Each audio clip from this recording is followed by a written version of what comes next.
Salut les gars, aujourd'hui on se retrouve dans un épisode très particulier où je suis l'invité de mon propre podcast, dans le podcast de Laura. C'est Inception aujourd'hui.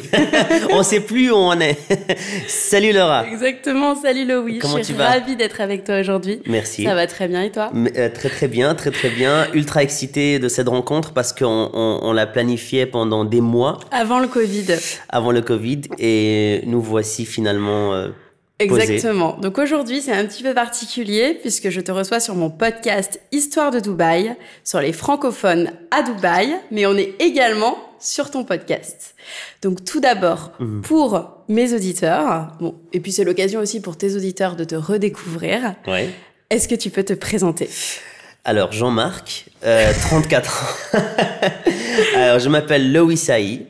Je suis directeur artistique dans la publicité. J'ai travaillé dans plusieurs business différents avant de débarquer sur les réseaux sociaux. Par accident, je postais des vidéos drôles dans ma voiture en allant au travail, aux alentours de 2015, je dirais, ici à Dubaï. Ces vidéos-là étaient en arabe. Et du jour au lendemain, je découvre une audience énorme sur Snapchat, puis sur Instagram. Et puis j'ai transitionné vers YouTube où c'est devenu vraiment une carrière pour moi pendant plusieurs années jusqu'à aujourd'hui.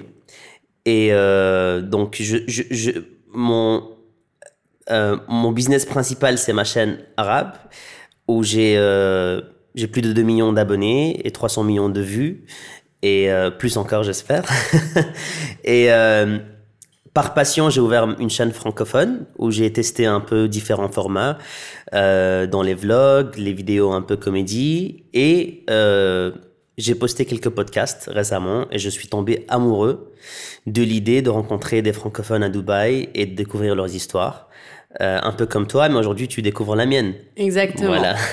Et justement, on va revenir sur tous ces points que tu as évoqués. Mais juste avant, j'aimerais savoir, puisque je m'intéresse beaucoup à ces nouveaux arrivés à Dubaï de plus en plus ces dernières années. Toi, dans quel contexte et quand tu es arrivé à Dubaï finalement? Déjà, ils sont arrivés tous après moi. Moi, donc j'étais en Belgique. Je venais de finir mon haute école de publicité, Saint-Luc, Bruxelles. Et j'ai trouvé un travail. J'ai pas trouvé un travail, c'est le travail qui m'a trouvé. Ils ont été à mon haute école et ils ont demandé d'avoir le meilleur étudiant de la Réto, de la dernière année. Et c'était moi. Et donc directement, je me suis retrouvé à travailler alors que je voulais prendre mes vacances, je voulais un peu découvrir, etc. Et ça s'est passé très vite. Et j'ai travaillé 1 an, 2 ans dans la publicité et en fait la routine s'est très vite installée et je me plaisais pas trop dans ce que je faisais, c'était pas assez créatif pour moi, c'était pas assez international et j'ai toujours eu cet esprit business. J'ai besoin de me poser et de faire du business et dans la direction artistique il y a pas vraiment de business, tu es soit employé et tu crées des projets pour des sociétés, des marques, etc. Ou alors tu crées ta propre agence de pub.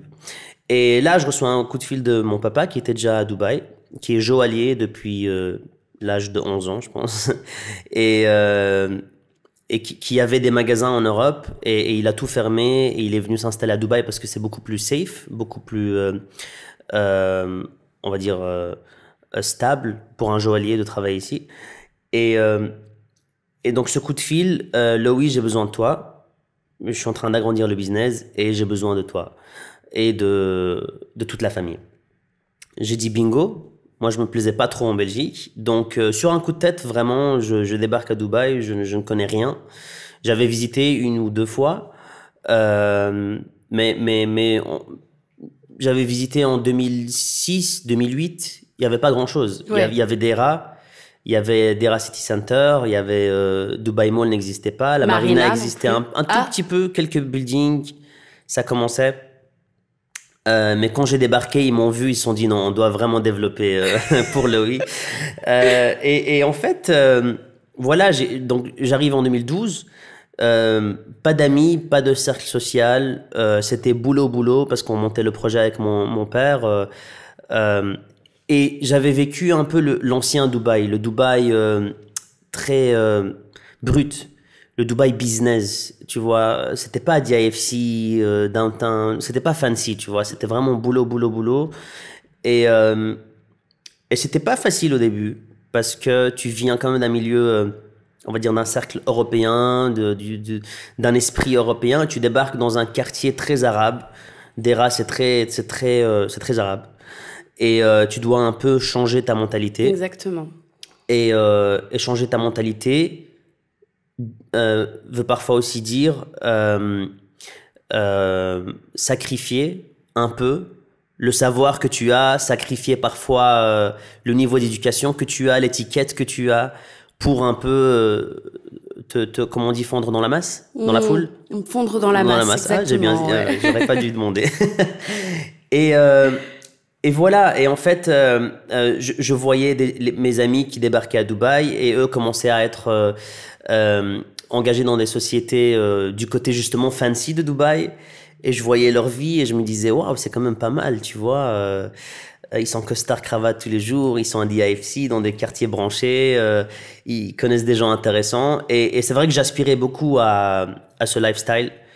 Et je saute des étapes, mais les réseaux sociaux m'ont permis à accéder à cette deuxième partie de Dubaï, donc le nouveau Dubaï, que tout le monde connaît.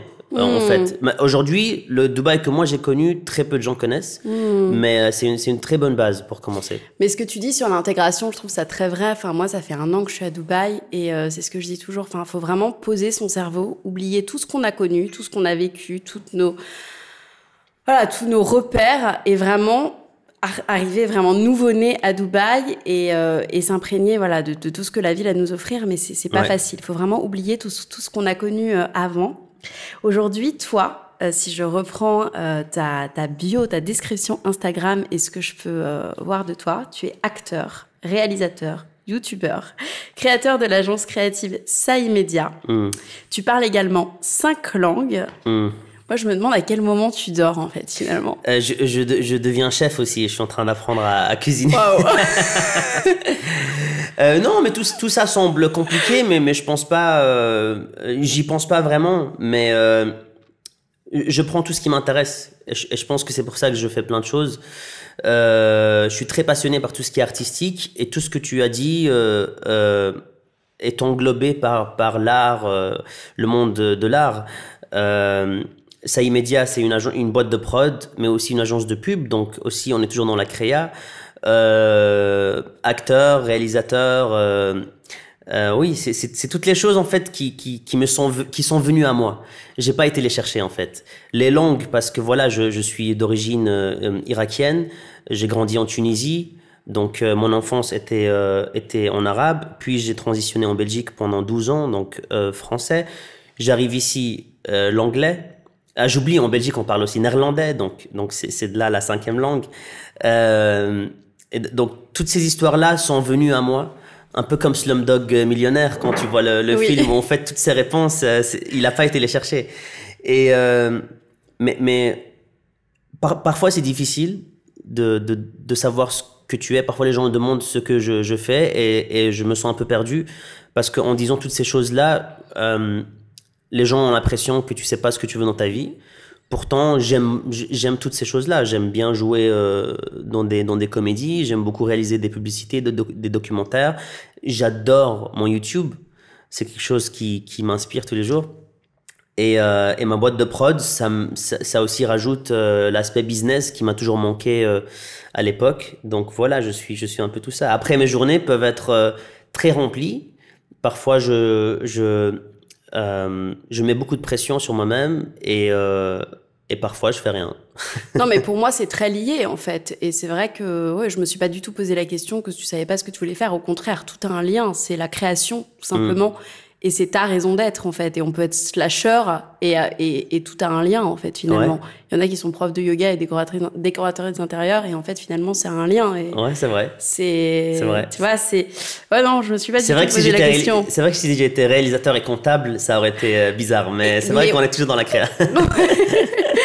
Aujourd'hui, toi, je t'ai connu via YouTube et je pense que c'est vraiment le canal, le réseau sur lequel les gens te découvrent. Tu as plus de 2 millions d'abonnés sur ta chaîne principale et plus d'1 million de personnes qui te suivent sur Instagram.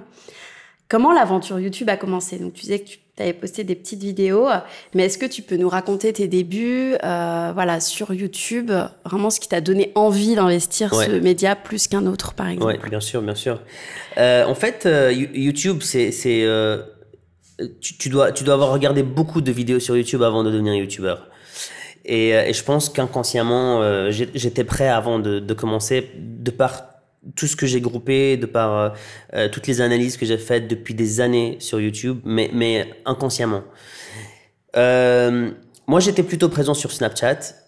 Et comme je t'ai dit, je postais des vidéos quotidiennement, des choses drôles, la façon dont je voyais la vie, les gens, leurs réactions, etc. C'était nouveau à cette époque-là, en 2015-2016. Et un jour, je reçois un message d'une fille qui habitait en Irak. Et en fait, elle me disait que son rêve, c'était de vivre à Dubaï, et de voir Dubaï. Et je lui dis, bah viens.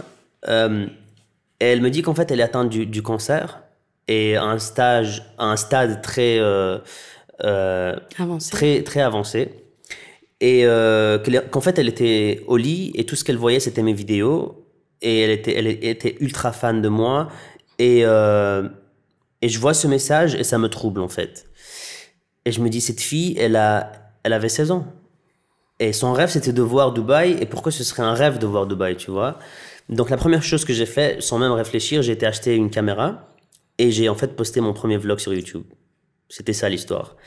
Et cette vidéo, c'est moi en train de me balader à Dubaï, donc de l'ancien Dubaï vers le nouveau Dubaï, en train de montrer les endroits, rigoler, rencontrer les gens, etc. Et à la fin, il y avait une dédicace pour cette fille qui s'appelait Zahra. Et c'est elle qui m'a vraiment poussé à poster des vlogs tous les jours. Elle ne fait plus partie de ce monde. Malheureusement, mais on a eu une très belle connexion et j'ai été vraiment attaché à cette personne, même si je l'ai jamais vue. Et je pense que c'est grâce à elle que j'ai commencé une carrière qui a eu un feu immense, très difficile à éteindre, tu vois. Parfois, tu commences un projet pour l'argent ou pour la célébrité, mais quand tu commences avec un message qui est vraiment plus profond que ces choses-là, tu peux continuer beaucoup plus longtemps. Et parfois, quand tu sais plus pourquoi tu fais ça, tu peux très vite t'en rappeler. Ouais. Et ça, très peu de gens le savent. Et ça m'a pris beaucoup de temps ça m'a pris beaucoup de temps avant d'en parler. Et j'ai fait un documentaire là-dessus qui s'appelle Places. D'accord. Et qui explique un peu cette histoire-là. Moi, je mettrai le lien dans les notes de l'épisode de mon podcast. C'est sous-titré en anglais, donc d'accord. Voilà. Ouais, super. On partagera cette belle histoire. Aujourd'hui, justement, sur ta chaîne, on retrouve des vidéos très, très variées, sur des sujets très variés. On voit tes amis, ta famille, tes voyages. Aujourd'hui, qu'est-ce qui fait, selon toi, les secrets de ta réussite? Donc, on a senti vraiment ton côté, voilà, sincère dans tout ce que tu fais. Mais voilà, je pense qu'il y a beaucoup de gens aussi qui nous écoutent, qui aimeraient percer sur YouTube et qui veulent connaître les secrets. Toi, pour toi, c'est quoi qui a fait vraiment ton... Moi, donc il y a... Si on oublie la passion, le talent, le savoir-faire du storytelling, la créativité en gros, il y a aussi beaucoup de chance. Dans toute histoire avec du succès, il y a beaucoup de chance, dans le sens où j'ai commencé à une époque où il n'y avait pas de youtubeurs arabes qui faisaient des vlogs. J'étais le premier ou le deuxième dans le monde arabe, donc c'était quelque chose de nouveau pour la région. C'était il y a combien de temps? 2015. 2015. Donc il y a 6 ans maintenant. Ouf, on grandit vite. Et donc le bon moment, ça a beaucoup aidé. Et je pense le fait d'avoir une famille et des amis aussi cool et aussi différentes de ce que les gens connaissent ici, parce que toute ma famille et tous mes amis sont irakiens mais qui ont vécu en Europe. Donc c'était nouveau pour tous les Arabes de la région de voir une famille arabe moderne. Et ça a inspiré beaucoup de gens. Et les gens attendaient de voir qu'est-ce que ce groupe va faire aujourd'hui? Et c'était des daily vlogs, donc c'était quasi un documentaire. Et je pense beaucoup l'humour. L'humour a aidé beaucoup aussi. Je pense que l'humour marche très très bien sur les réseaux sociaux et n'arrêtera jamais à divertir les gens. C'est vrai. C'est pas donné à tout le monde d'être drôle. Ouais. Mais parfois même les drôles ne sont pas drôles, donc ils se croient drôles. Ouais, voilà. Est-ce qu'aujourd'hui tu génères des revenus sur YouTube? Très peu. Très peu parce que mon audience, elle vient du Moyen-Orient. Et le Moyen-Orient n'ont pas encore cette culture de payer, donc de mettre des publicités sur YouTube comme la France ou les États-Unis, où toutes les marques, elles ont un budget énorme sur YouTube. Donc, ce que je fais ici, c'est vraiment très minime. Je ne calcule même pas ce que je fais sur YouTube. Je dépends plutôt des marques. D'accord. Et des placements de produits. Ok. Aujourd'hui, alors moi, ça fait 1 an que je suis là, mais ce que j'ai pu constater, c'est que le marché de l'influence, il est très spécifique à Dubaï, je pense majoritairement dans les Émirats. Il y a beaucoup dans l'univers du make-up artiste qui marche pas mal. Parce qu'on se retrouve pas forcément en France, en Europe. Il y a beaucoup de Libanais aussi qui prennent le marché. Toi, que sais-tu finalement sur ce marché de l'influence à Dubaï? Le marché de l'influence, j'en sais pas mal parce que quand j'ai commencé, il n'existait pas et je l'ai vu grandir avec moi. Et j'ai vu des agences naître et toutes les agences, chaque agence qui ouvrait, la première personne avec qui il parlait, c'était moi parce que j'étais le plus grand YouTuber à cette époque-là et je connaissais surtout tous les influenceurs, donc j'étais un peu le point en commun dans ce milieu-là et j'étais vraiment passionné, je le suis encore, de l'aspect business de l'influence ici. Après maintenant, c'est out of the control, c'est énormément d'influenceurs, énormément d'agences, je n'arrive plus à suivre. Ce que je pense, c'est que on a la chance d'être dans un hub financier qui a énormément de budget et en fait, Dubaï n'est pas juste en train de distribuer des budgets pour Dubaï, mais pour toute la région. Et ce qu'il faut savoir, c'est que la différence entre la France et les Émirats, c'est que ici, quand tu fais du contenu en arabe, tu le fais pas juste pour Dubaï, tu le fais pour toute la région. Tandis qu'en France, tu le fais juste pour la France, pas pour toute l'Europe. Et là est toute la différence. Oui, c'est qu'ici, il y a beaucoup de pays. Et en fait, tous ces pays-là, les HQ, les QG de leur société se trouvent à Dubaï. Pourquoi? Parce que c'est safe, c'est un hub financier, etc. Donc aujourd'hui, si tu as une marque qui veut faire de la pub pour un produit au Maroc ou en Irak ou au Liban, leur bureau est à Dubaï. Donc moi, j'ai eu la chance d'être à Dubaï et j'ai pu travailler sur plusieurs campagnes publicitaires pour plusieurs différentes audiences, pays différents. Et je pense moi, j'ai senti qu'il y avait plus de demandes que d'offres de par les marques. Donc, ça a généré des gens qui n'avaient pas l'intention de devenir influenceurs, qui sont devenus influenceurs juste parce qu'ils voyaient l'aspect business. Et aujourd'hui, il y a beaucoup d'influenceurs, il y a beaucoup de gens qui se lancent. C'est bien sûr beaucoup plus difficile qu'avant, mais je vois qu'il y a de plus en plus de budget aussi. Et je connais des influenceurs, des youtubeurs français, et quand je leur dis un peu comment les collabs fonctionnent ici et les prix, etc., ils deviennent fous parce qu'on est à du 30-40% mieux payé ici que là-bas et sans impôts, bien sûr. Et quels sont les types de profils qui se démarquent, pardon? Est-ce que c'est la beauté? Est-ce que c'est... Déjà, bon, les femmes, bien sûr, elles ont beaucoup plus de possibilités et de revenus de par les marques de beauté. Et elles sont beaucoup plus suivies que les hommes. Donc oui, je dirais tout ce qui est make-up, parfum, skincare. Skincare récemment beaucoup plus que le make-up. Le make-up, on voit que dans les tendances, il est en train de tomber un peu. Et dans la région, les femmes font de plus en plus attention aux soins du visage plus qu'à la beauté. Et moi, je pense que ce qui cartonne vraiment maintenant, c'est les couples. Parce que les couples, en fait, les marques adorent parce qu'ils peuvent... Double relais. En plus. Voilà. On peut on peut parler de Mercedes, de Pampers, de Lancôme, de tout dans la même vidéo. Et je pense que le jackpot, ça a été les quelques couples qui ont démarré il y a quelques années et qui maintenant, ils sont impossibles à stopper. C'est drôle parce que je suis en train de lancer un podcast sur le couple. Ah ouais? Sur le couple ou avec ton mari? Non, sur le couple. Sur le couple, ouais. Et tu songerais pas à avoir ton mari... Mon mari, il est anti-réseaux sociaux. Ah, anti-réseaux sociaux, ok. Je comprends. Mais c'est aussi ça, c'est un piège en fait. Si tu veux faire vraiment du business, moi je sais exactement comment je peux faire des millions de vues et d'euros. Mais il faut avoir la conscience et il faut avoir... tu vois, je vais pas juste exposer par exemple ma copine ou ma femme juste pour des vues et juste pour de l'argent parce que c'est vraiment malsain. Bien sûr. Et il y a des gens qui mettent même leurs bébés et leurs enfants en avant pour de l'argent. Moi, je connais des influenceuses qui donc, elles élèvent leur prix par rapport à combien d'enfants il y a dans la vidéo. Parce qu'elles ont 2-3 gosses.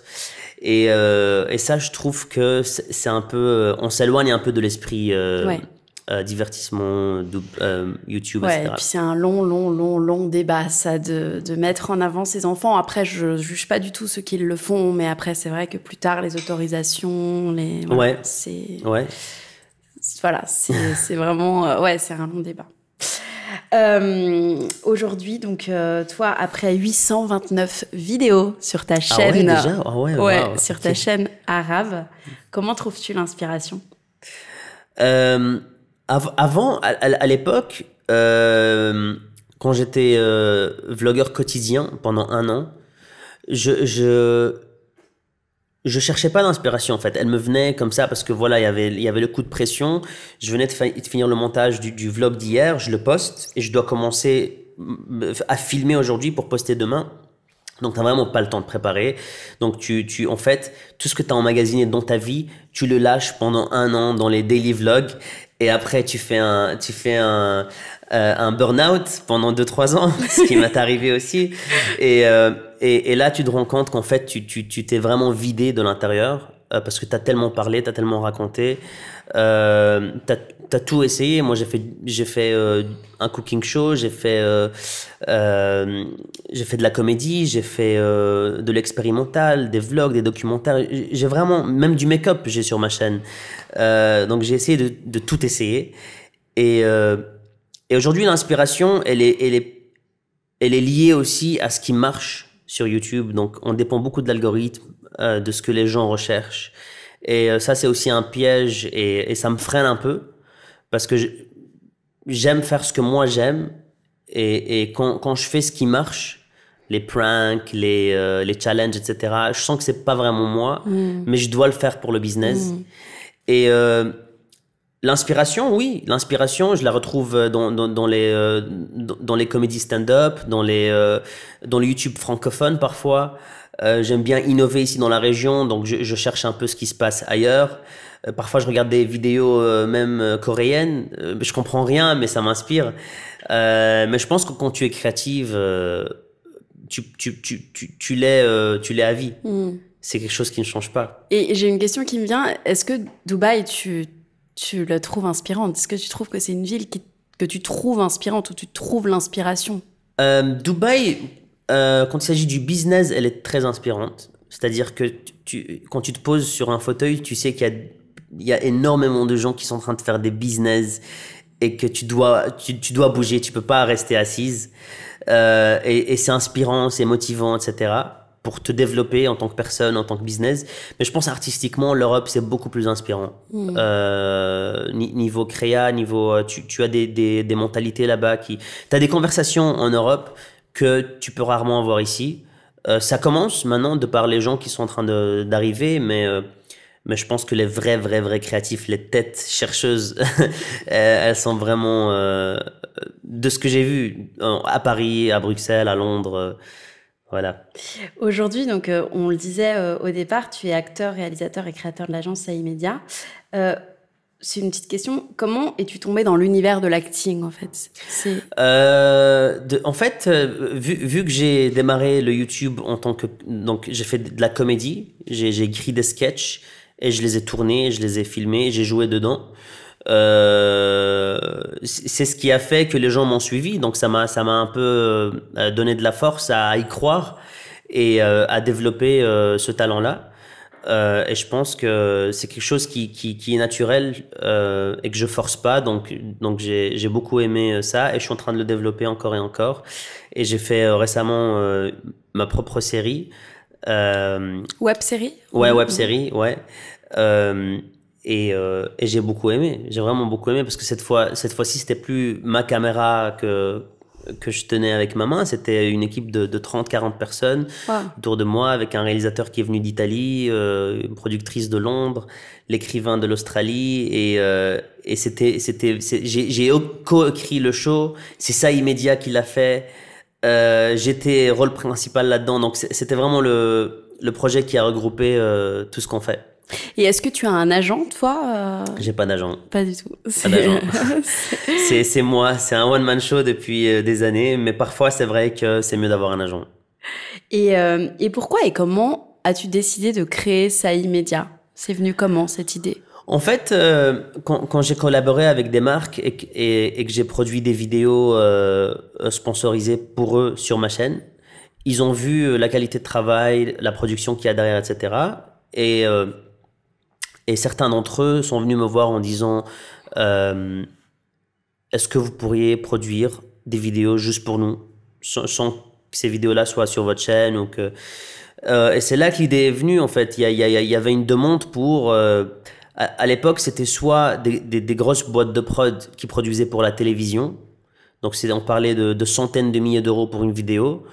Où il y avait rien, en fait. Il y avait pas d'autre choix. Quand une marque voulait faire une vidéo, il y avait pas le choix. C'était juste les grosses boîtes de production. Parce que à l'époque, il y avait pas de digital marketing. Il y avait pas de contenu pour les marques sur Instagram, sur Facebook, etc. Donc c'est là où nous on est arrivé aussi. On était les premiers à taper dans ce marché-là où en fait non, on peut faire des vidéos à des dizaines de milliers d'euros au lieu de centaines de milliers d'euros. Et après, bouche à oreille. Bouche à oreille. Et aussi, sur ma chaîne YouTube, je faisais exprès de montrer les behind the scenes de nos autres projets. Donc, ça attirait plus de marques. Et voilà. Je pense que ça s'est créé automatiquement. Et vous êtes combien aujourd'hui? T'as une équipe? Non, c'est moi et mon frère. Okay. Donc... two-man show, two-man show, mais bien sûr pour chaque projet, on a des équipes freelancers qu'on amène avec nous, dépendant des projets. Et pour qu'on rentre un petit peu dans ton quotidien, c'est quoi une journée type de Loïc? Une journée type, je me lève à 7h30 du matin, je promène mon chien, je fais mon café, je lis pendant 15 minutes, 30 minutes. Et puis je démarre avec les tâches créatives. Donc si j'ai des concepts à écrire, je fais ça quand j'ai l'esprit frais, avant d'avoir ouvert mes emails, avant d'avoir lu les actualités. J'écris beaucoup, j'aime beaucoup écrire des concepts, des idées, et j'écris sur un notepad avec un stylo à l'ancienne. J'aime pas trop les claviers. Et là, il est plus ou moins 11h du matin, je me fais mon petit-déj. J'adore cuisiner, là, récemment, j'ai découvert ça, c'est vraiment fabuleux. Le confinement, ça. Ouais, confinement, ouais, le confinement. Et puis, je dirais que après, je vais commencer à prendre des meetings. Je préfère prendre les meetings sur Zoom, honnêtement. Le résultat est le même. Sauf que au lieu de prendre 30 minutes pour aller, 30 minutes pour revenir, voilà, c'est 1 heure où tu peux taffer sur quelque chose d'autre. Après ces quelques meetings, soit je tourne des vidéos, parce que voilà, c'est mon job. Donc, soit je filme un podcast, soit c'est une vidéo YouTube, soit on a un tournage pour un client.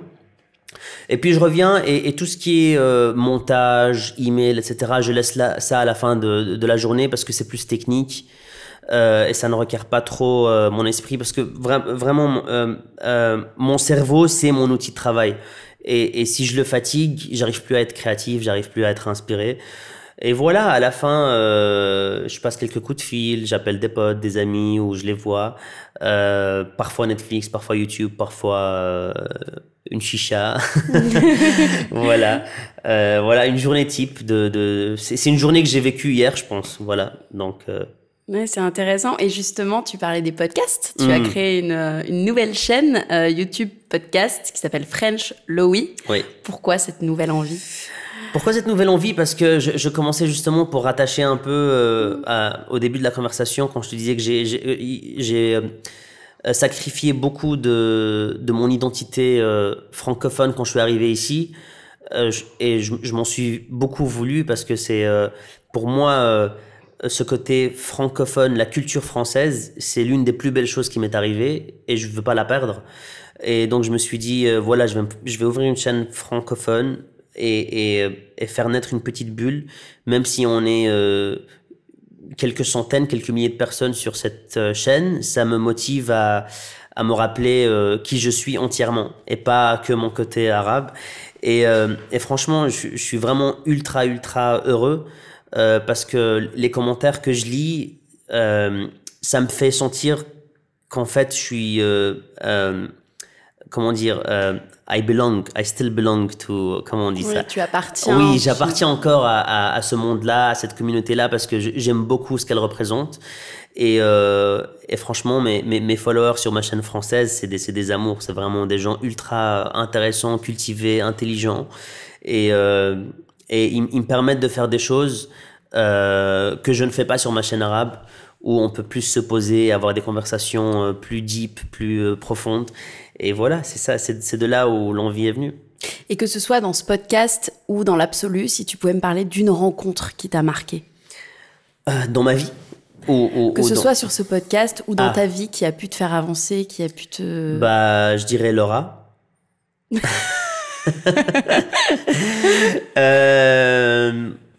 Une rencontre qui m'a... Bon, il y a une rencontre, si on parle de ma chaîne française, la rencontre vraiment phare, c'était Amel Talks, parce que c'est elle qui m'a vraiment donné beaucoup d'espoir, de motivation et aussi de push. Tu sais que quand tu es sur YouTube et que tu collabores avec d'autres YouTubeurs, c'est vraiment ce qui te fait grossir ta chaîne. Et Amel n'a vraiment pas arrêté de m'avoir sur sa chaîne et d'apparaître sur la mienne. Ça a beaucoup aidé la chaîne à grandir, mais aussi à me motiver personnellement. Donc ça, c'est pour ma chaîne française et on la salue vraiment, Amel. Oui. C'est vraiment une personne formidable. Après, des personnes intéressantes qui changent ta vie, on en rencontre très peu. Il y a une écrivain irakienne qui s'appelle Shahad Al-Rawi, qui a un livre très connu, qui a reçu des prix internationaux, qui s'appelle Baghdad Clock. Et elle, c'est vraiment la personne qui m'a en fait réaliser que j'avais un talent.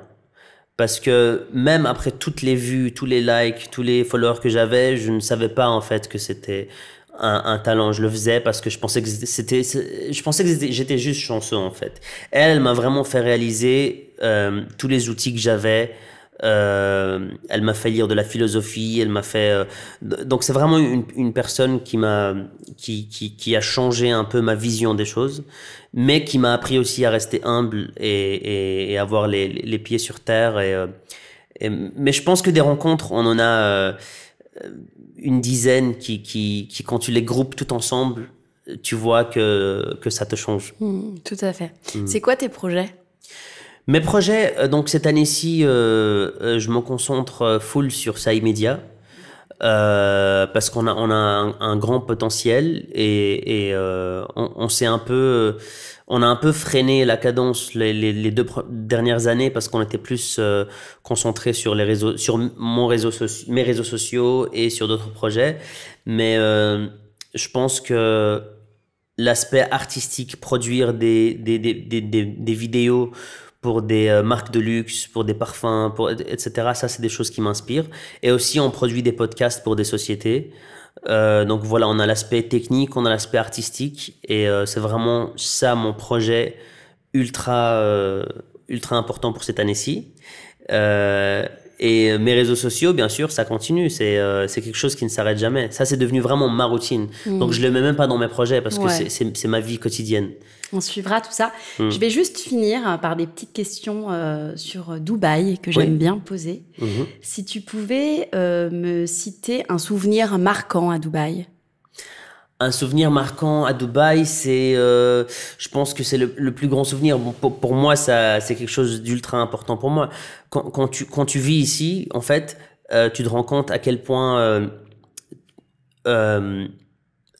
tu es dans une ville qui a un succès énorme grâce à son gouvernement. Et c'est là que tu commences un peu à comparer, en fait. Ah ouais, ils ont vraiment fait du bon travail pour avoir une ville ultra safe, ultra moderne, avec un melting pot énorme. Et tu commences de plus en plus, jour après jour, à respecter le gouvernement, à respecter vraiment les dirigeants qui prennent des décisions, en fait, tellement avant-gardistes que tu te dis, waouh, c'est vraiment énorme. Et donc, mon plus grand souvenir, c'est le jour où j'ai rencontré Sheikh Mohammed, donc le rouleur, donc le dirigeant, je sais pas comment on dit ça en français. Dirigeant. On peut dire le maire, non, c'est plus que maire, oui, moins que président, mais voilà, de Dubaï. Et c'est un personnage historique parce que c'est vraiment cette personne-là qui a assisté à la fondation des Émirats en tant que pays. Et c'est lui qui a vraiment poussé. Il est derrière tous les grands projets de Dubaï. Burj Khalifa, Expo 2020, tout ce que tu vois à Dubaï, c'est vraiment lui, sa vision. Et le jour où je lui ai serré la main, j'ai vraiment, en fait, c'était un petit geste, mais qui m'a fait rendre compte que tout ce que j'ai fait, au final, ça a payé, en fait. Et j'ai été invité là-bas parce que, en fait, ils voulaient me remercier pour tout ce que j'avais offert à Dubaï, parce que mon contenu est très axé sur Dubaï et ça a fait amener beaucoup de familles vivre à Dubaï, beaucoup de touristes, etc. Et voilà, c'était leur façon eux de me remercier. Donc voilà, c'était ultra important pour moi. Qu'est-ce que tu aimes à Dubaï? Ce que j'aime à Dubaï, c'est la vitesse de Dubaï. Tout se passe tellement vite. Oui, c'est vrai. Et tout se passe tellement vite. Et si tu es impatient, c'est bien. Moi, je suis ultra impatient, donc j'aime bien ce rythme. Tu peux faire une tonne de choses en une journée. Travail et loisirs en même temps. J'aime beaucoup le fait que tu rencontres des gens tellement différents et de cultures différentes que tu n'as même plus besoin de voyager, en fait.